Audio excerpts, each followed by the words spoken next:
हो जाइए कि तीनों लोकों के स्वामी ने अपने घर के बाहर जो 4 ईंट उखड़ी पड़ी थी उन्हें लगाने का अवसर आपको और मुझे दिया। इसका आभार व्यक्त करिए, इसका आनंद मनाइए कि भगवान ने आपको यह अनुमति दी कि आप इसके घर में 4 ईंट लगा सकें। तो बच्चों जो यहाँ बैठे हैं, जितने भी बैठे हैं बेटा, जो स्कूल का सिलेबस हो उसे ही पढ़ना। एक सुबह सुबह व्हाट्सएप विश्वविद्यालय का सिलेबस आता है, उसको मत पढ़ना। एक अलग यूनिवर्सिटी चलती है, आपने तो एक स्कूल खोला है, विश्वविद्यालय खोलो, भगवान करे बीएल भाई। एक इस देश में विश्वविद्यालय चलता है जिसका नाम है व्हाट्सएप विश्वविद्यालय। उसमें एडमिशन लेने के लिए मानसिक रूप से मूर्ख होना पहली शर्त है। पता नहीं कहां से आता है कि मेरे जीने में मरने में तुम्हारा नाम आएगा।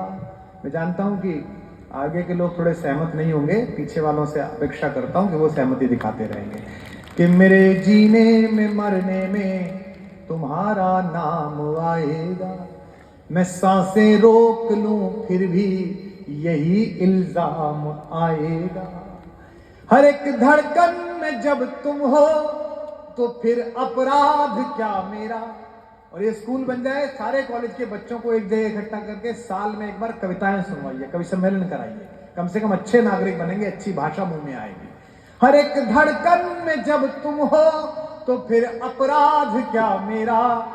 अगर मीरा पुकारेगी तो फिर घनश्याम आएगा।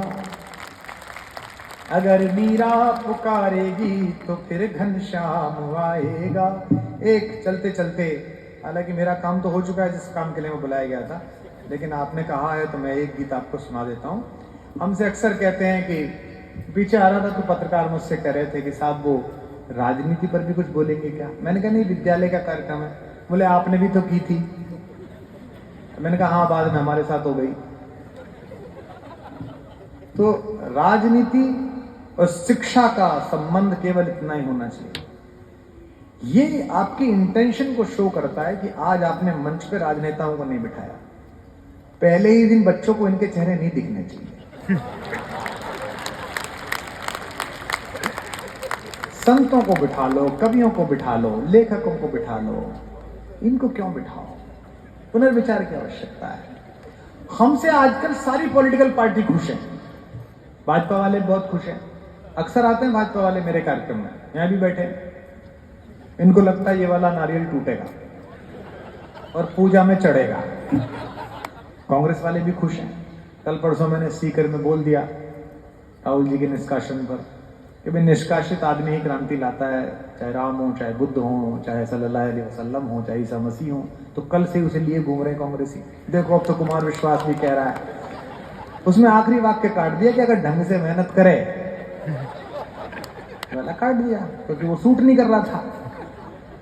तो एक गीत के 2 बंद सुना देता हूं आपको।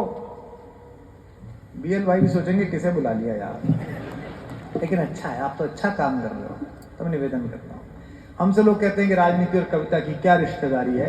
थोड़ा जाग के सुनिएगा, थोड़ा दाद के साथ, तालियों के साथ सुनिएगा, बताइएगा क्या रिश्तेदारी है हमारी और राजनेताओं की। आजकल हम राजकुमार जी रिटेनरशिप पर हैं सारी पॉलिटिकल पार्टीज के, बस ये चुप रहे तो ठीक है।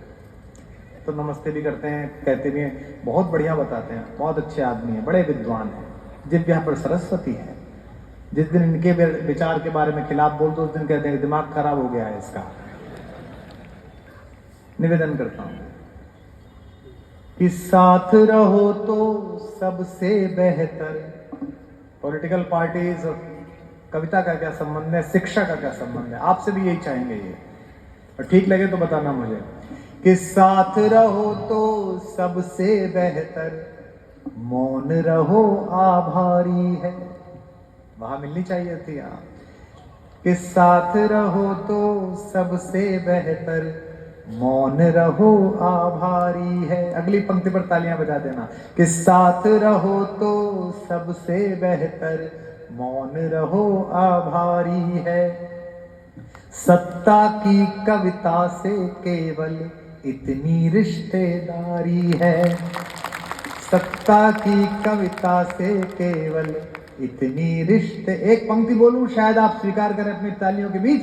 जब जब कविता सत्ता का समर्थन करेगी तब तब या तो सत्ता नष्ट हो जाएगी या कविता नष्ट हो जाएगी। सत्ता की कविता से केवल इतनी रिश्तेदारी है। सुनिएगा इस स्कूल में बैठे हुए विद्वान लोगों, सत्ता की कविता से केवल इतनी रिश्तेदारी है। सारी दुविधा प्रतिशत पर है, सारी दुविधा प्रतिशत पर है, सच कितना बोला जाए। बताना पंक्ति पर, ध्रुव पंक्ति पर अपनी ताली से। सारी दुविधा प्रतिशत पर है, सच कितना बोला जाए। गूंगे सिखा रहे हैं हमको, मुंह कितना खोला जाए।